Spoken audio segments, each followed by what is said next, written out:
Hello everybody, I am Deepak Sahu, All India Rank 5 in NEET 2021 and my score was 715 out of 720 and currently a second year MBBS student in AIMS New Delhi. So this video is going to be a game changer for those who are scoring low in physics और उन जिनको लगता है कि physics में बहुत ज़्यादा high score नहीं किया जा सकता। मैं यहाँ पे आपको एक लाइव प्रूफ के साथ ये चीज़ बताऊंगा कि आप किस तरीके से फिजिक्स में हायर स्कोर कर सकते हो ये जो अभी लास्ट 10 डेज बचे हुए हैं। So first of all this is not a like others video, बाकी लोगों की तरह नहीं है कि बस चैप्टर्स के नाम बता दिए कि आप पूरा ही चैप्टर पढ़ लो उससे क्वेश्चन आ जाएगा। No, it is like I am telling you the exact topic जहाँ से वो क्वेश्चन आएगा, द एग्जैक्ट फॉर्मूला जहाँ से क्वेश्चन ड्राइव किए जाएंगे, वो एग्जैक्ट वेरिएशन ऑफ क्वेश्चन जो रिपीट होते हैं और वो डैम ट्रू है। अगर आप प्रीवियस ईयर को बहुत अच्छे तरीके से एनालाइज करते हैं तो आपको एक चीज़ पता होगी, अदरवाइज आपको टेंशन लेने की जरूरत नहीं है। मैं यहाँ पे डिटेल में आपको हर चीज़ बताऊंगा एंड ये भी बताऊंगा हाउ यू कैन स्कोर 80 और 100 marks in physics very easily in the last 10 days. तो अगर हम बात करें अपने पहले टाइप ऑफ क्वेश्चन से तो वो होता है de Broglie wavelength.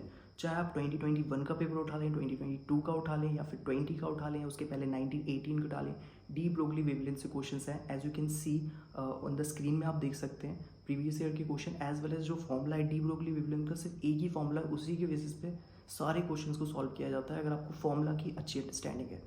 Coming to the second type of question that is Bohr's model के क्वेश्चंस आते हैं जिसमें इलेक्ट्रॉन को एक पर्टिकुलर ऑर्बिट से दूसरे ऑर्बिट में जंप कराया जाता है, एनर्जी चेंजेस पूछे जाते हैं, बहुत सिंपल सी इक्वेशंस होती हैं, बहुत फिक्स्ड से फॉर्मूले, मतलब नंबर ऑफ फॉर्मूलेज बहुत कम है और हर साल क्वेश्चंस आते हैं as you can see on the screen. Okay, so third variety is YDSE। Yes, ऐसा कोई सिंगल पेपर नहीं हो सकता नीट का जिसमें YDSE that is Young's double slit experiment से क्वेश्चन ना हो। वो एकदम पेटेंटेड, मतलब फिक्स्ड है कि यही टाइप का आएगा, वो यही चीज़ पूछेंगे। As you can see on the screen कि हमने सारे क्वेश्चंस प्रीवियस ईयर के शो किए हुए हैं, आप पॉज करके रीड भी कर सकते हो। ओके, एंड जो YDSE का बेसिक फॉर्मुलेस हैं that are also we are showing on the screen so that you can came to know कि यार सिर्फ इतना ही तो करना है 4 मार्क्स के लिए, मतलब एक क्वेश्चन सही करने के लिए आपको सिर्फ इन फॉर्मुलाज को अच्छे से समझना है और करना है, that's it. Coming to the fourth variety of question that is current electricity. मैं ये नहीं बोला कि पूरा करंट इलेक्ट्रिसिटी पर नहीं, current electricity potentiometer, volt meter, ammeter, इनसे क्वेश्चंस आते हैं और बहुत बेसिक क्वेश्चंस होते हैं। वोल्ट मीटर का एक पर्टिकुलर डायग्राम है, वो किस तरीके से वर्क करता है, अमीटर किस तरीके से वर्क करता है, उससे रिलेटेड बहुत सिंपल से क्वेश्चंस आते हैं। अगर आपकी बेसिक अंडरस्टैंडिंग इसकी, potentiometer is quite easy to understand, बहुत कम टाइम लगता है इन टॉपिक्स को समझने के लिए और इनसे क्वेश्चन डेफिनेटली आते ही हैं as I am showing you. Okay, so our fifth variety of question is variation in acceleration due to gravity.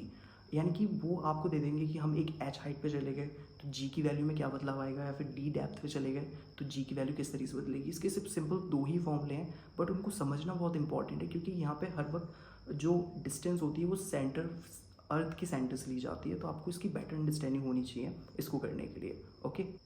Okay, सो मैं यहाँ पे जितने भी टॉपिक्स के नाम ले रहा हूँ ऐसा नहीं कि ये बहुत ज़्यादा टफ टॉपिक्स हैं, नहीं, ये बहुत सिंपल टॉपिक्स हैं। अगर आप कम टाइम देते हैं, मतलब कुछ समय डिवोट करेंगे, जो फॉर्मूलाज मैं शो कर रहा हूँ जस्ट उस पर वर्क करेंगे, अच्छे से समझ लेंगे, कुछ क्वेश्चन प्रैक्टिस कर लेंगे, आप डेफिनेटली जब नीट में यही सेम क्वेश्चन आएगा आप उसे क्रैक कर लेंगे। So coming to the six variety of question that is PN junction diode से क्वेश्चन आते हैं। इससे थ्योरेटिकल क्वेश्चन ज़्यादा आते हैं। नीट 2021 में तो एक असर्शन रीजन रिलेटेड क्वेश्चन भी आया है, 2 स्टेटमेंट बेस्ड लाइक। ओके, सो इससे थ्योरेटिकल क्वेश्चंस आते हैं, बहुत बेसिक से इसकी थ्योरी है, उसके बेसिस पे क्वेश्चंस बनते हैं। Coming to the seventh variety of question that is forward और रिवर्स बायस या फिर करंट और वोल्टेज गेन। ये थोड़ा सा एक ऐसा टॉपिक है जिसमें आपको थोड़ा सा ज़्यादा टाइम डिवोट करना पड़ेगा।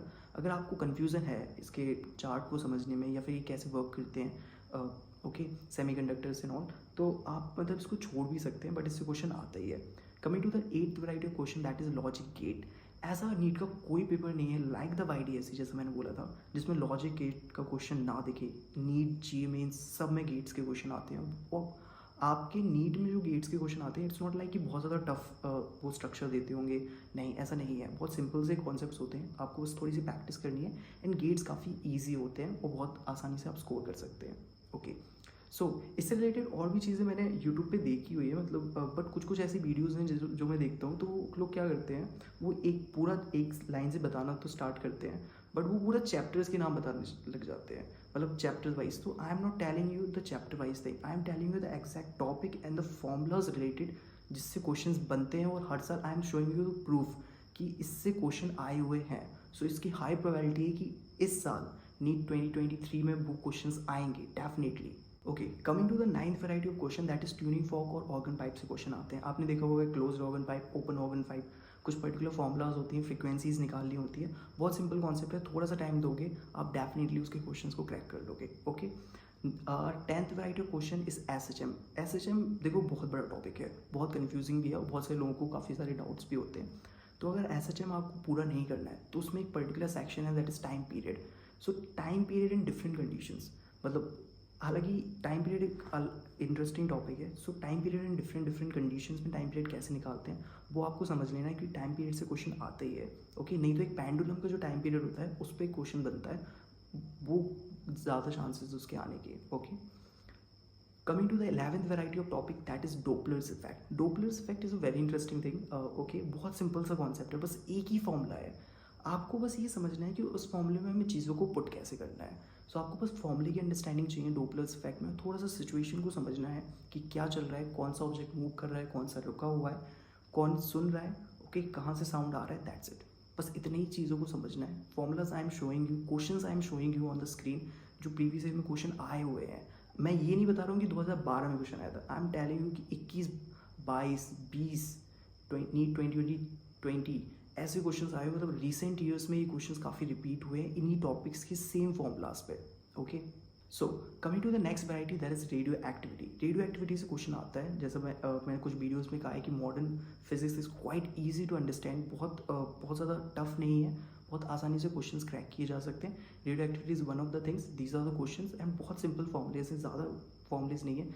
सबसे इंपॉर्टेंट इसमें होता है कि T½ निकालना होता है या फिर आपको रेडियो एक्टिव डेटिंग करनी होती है। सो बहुत सिंपल फॉर्मूलाज हैं, उससे आपको बस समझना है और लगाना है। ओके।